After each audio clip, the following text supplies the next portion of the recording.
Hello everyone and welcome back to Kim's Creations. I am going to do a very similar pour to the previous one where I was asked to do oranges and reds in my pour. So I thought with that one that I had too much yellow in the previous one for her, so I am going to use just a little bit and only once at the very beginning. So here are all the colors that I have. I'm going to go through them pretty quickly. I've got the Bordeaux Red by Arteza. I'm going to add this color, which I've never used before, and it looks purple in some lights and copper in others. It's really kind of cool. But I hear that it does dry mostly copperish. So we'll see what happens. This is Folk Art's Treasure Gold series in antique copper. So it is a beautiful color. Anyway, all right, back to this yellow. This is Arteza's Iridescent, and it also has a very nice sparkle to it. And I thought it worked very well. And this one here, another metallic. This one is also by Folk Art, and it is Fire Opal. So there we go, beautiful. So I've got three kind of metallic-y colors here. The Dioxazine Purple by Liquitex Basics. Beautiful color, it dries very dark. So it is going to be kind of my contrasting color along with the Treasure Gold Antique Copper. I'm gonna add in on this one, Artist Loft Metallic Red. Looks kind of pink, but I think it'll help build on the Bordeaux. I have the 24K Gold by Deco Art Extreme Sheen. Probably one of the last bottles of Extreme Sheen in the entire US. And my orange for this painting is actually Cadmium Red Light Hue by Liquitex Basics. And it is not metallic. Okay, my white is Flow Acrylic and by Artist Loft, and I have mixed it with satin enamels. And all of these paints here are mixed with Mix. And I should have had that out, but I will get it now. Here we go, with Mix pouring medium. The exception is my white.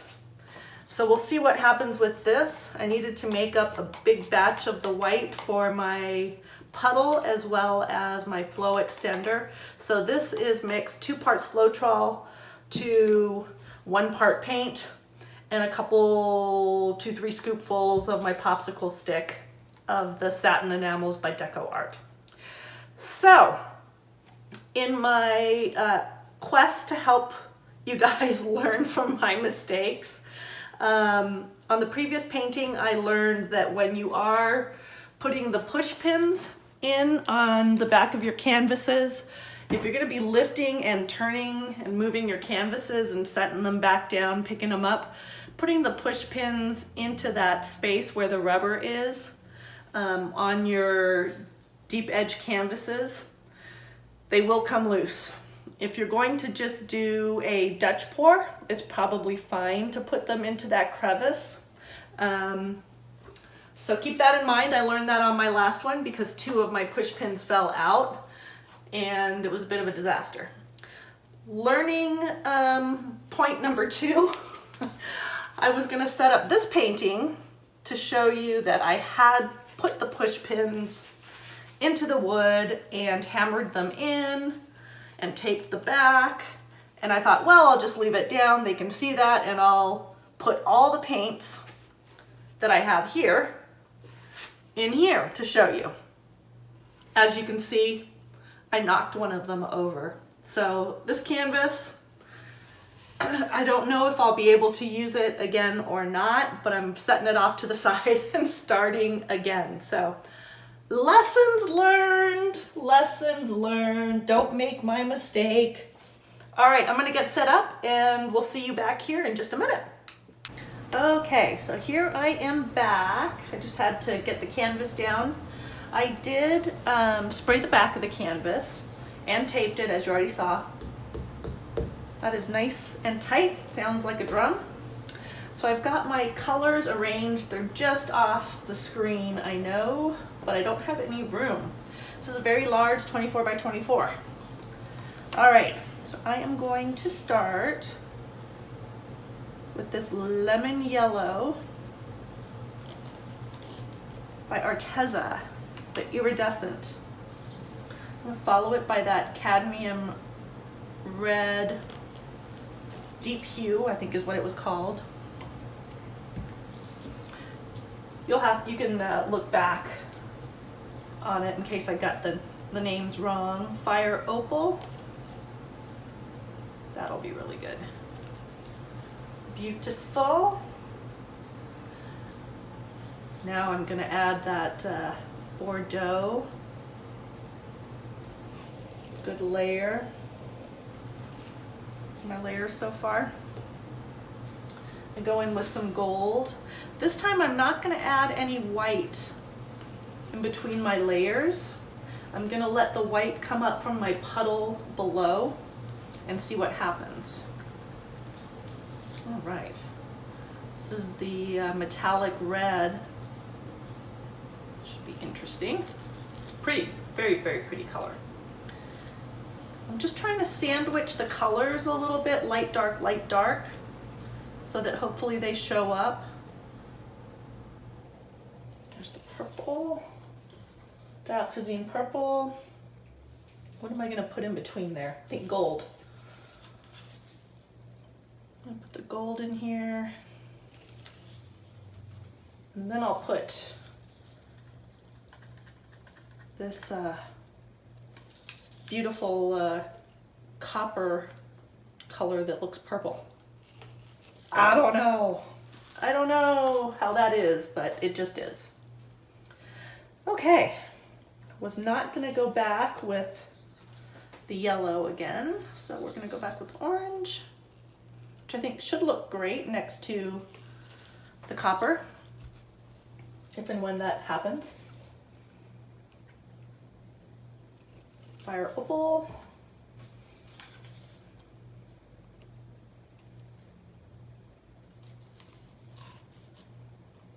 No, that'll be good. I'm gonna go back in with some Fire Opal. I'm gonna sandwich that Bordeaux, a little bit of Fire Opal. Do I wanna do gold? Maybe. Decisions. Gold, just a little smidge. Wonder if maybe I put, I'm gonna do the dioxazine purple next. Because next to the gold, that'll lighten up that color. Guess that's it for the diox. Diox purple.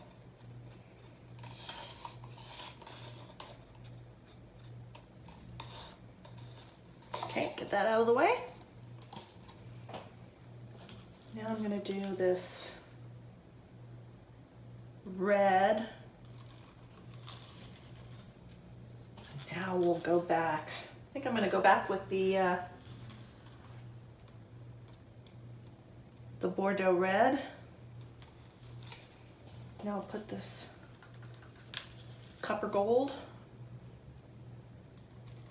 Nice beautiful layer of that. I'm gonna go back in with the orange on top. I don't know that I can fit any more on here, but I'll try. So there we have it, our very, very full cup. I'm gonna pause you right there so I can clean off the paints, and then we'll be back to pouring it on the canvas. Okay, I'm back. And as you can see, I have put my base down, my puddle. I swear I've popped the bubbles 4 times already, and I can still see more coming up. Air bubbles from below. I want to try and get as many of them out as I can, because I'm about to add more in by pouring my very full cup here. Let's see, I've got a few that have made their way up on the top here too. Just gonna pop them and hopefully not burn the plastic, because that wouldn't be so good either.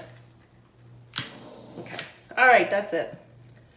And I have to remember to set things down gently so it doesn't shake the camera, which is right there. All right, here we go. Let's see what happens. Ooh.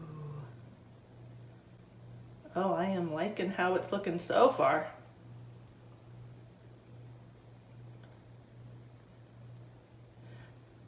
So as you move in closer to the canvas with the cup, the paint doesn't mix as much. Paint mixes more when you go up higher. And I think that also helps to create some of the cells that we see. And as you know, still love my cells.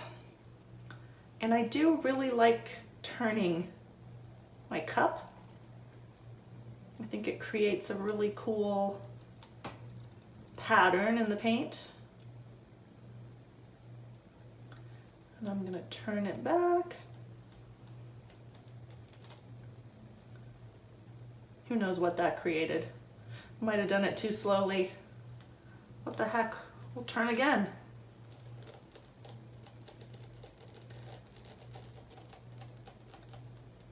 Oh, this is turning out so lovely. Oh, now we're getting down to the end. I've got the yellow coming out, that lemon yellow. And right now I'm just jiggling this back and forth.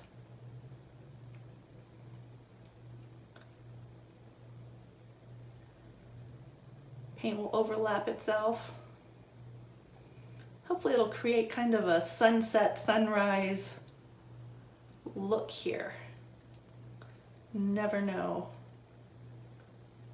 Let me get that last bit out. Okay.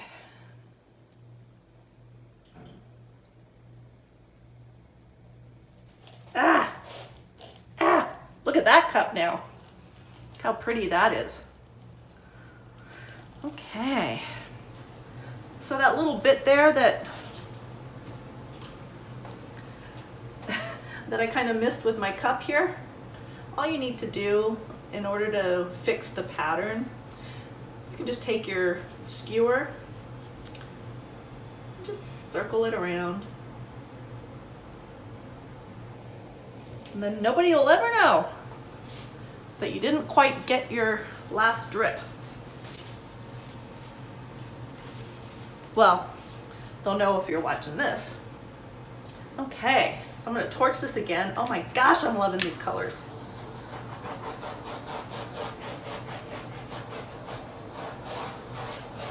Again, popping just to get the air bubbles out of the paint.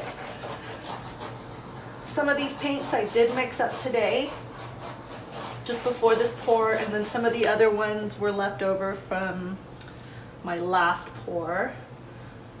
So hopefully there won't be too many. And apparently I need to get better. I wonder if that was a drip. Looks like I dripped. I'm gonna cheat and fix this too. If you fix these things before you stretch them out too much, before you stretch out the painting, I mean, then they aren't as noticeable. All right, we'll see.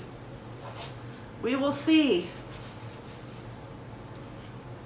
And you guys are honor bound not to tell anyone.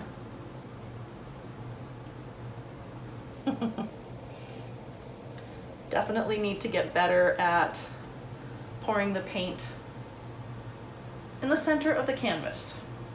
So just stretching it out a little bit. And now I am going to add the rest of this paint around the edges to be my flow extender, so that the beautiful paint pattern that I just poured down doesn't hopefully roll over itself too much.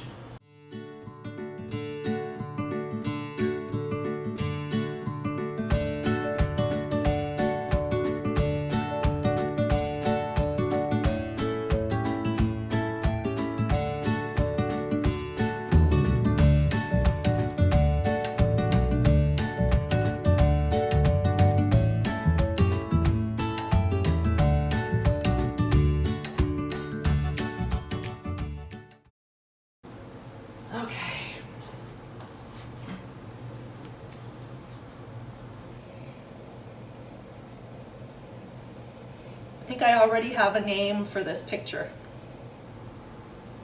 Going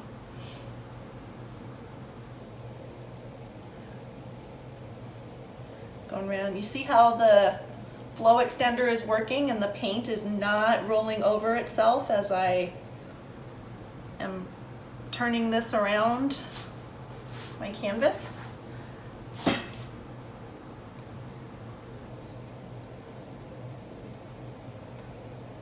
Round and around and around we go. And where it stops, nobody knows. Sorry. Okay, back over here. This is how I end up with paint all over the floor. Bring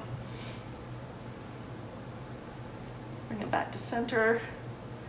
Now I want it off this side. I'm still going around in a circle. Wow, this is getting heavy.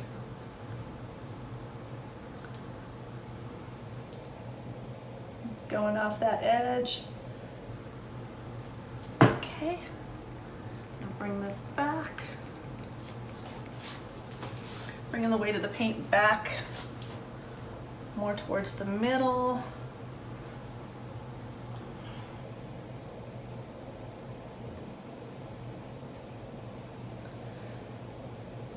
And the weight of the paint is just where it's moving the fastest. And so I am just trying to direct it as best as possible.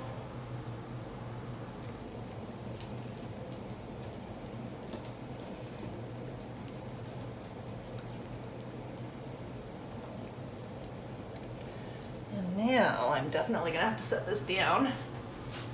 Take your hands around your painting.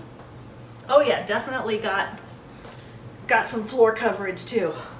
Oh, shoot, I just touched the edge of the canvas too. Crying out loud. Okay. Whoop. Slippery little suckers. Okay. Bring this back. Man, these are large canvases. Whew.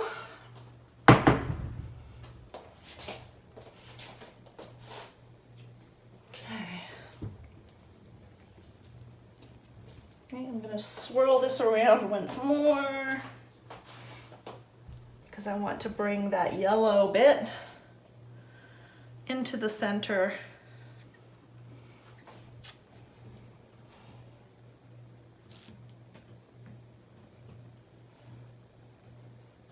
Oh, wow.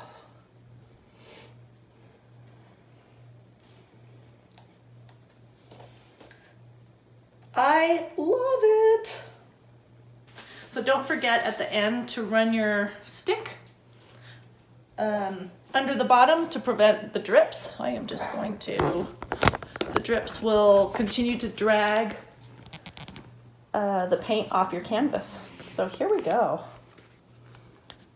Look at that beautiful shimmer and shine. That was the corner I just fixed. You see that? How shiny it is? Okay, I'm not talking about the light. You can probably hear my dog.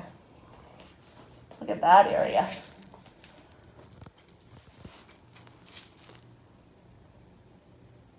So I'm really liking this. Oh, the camera's going weird with the colors. There, that's better. That's true to the colors. I'm gonna move in. Look at those beautiful lines. Oh, that is not the true color. Need it to brighten back up. Come on, camera. Sometimes these phones don't do the paintings justice. But there we have it. So thanks for joining me.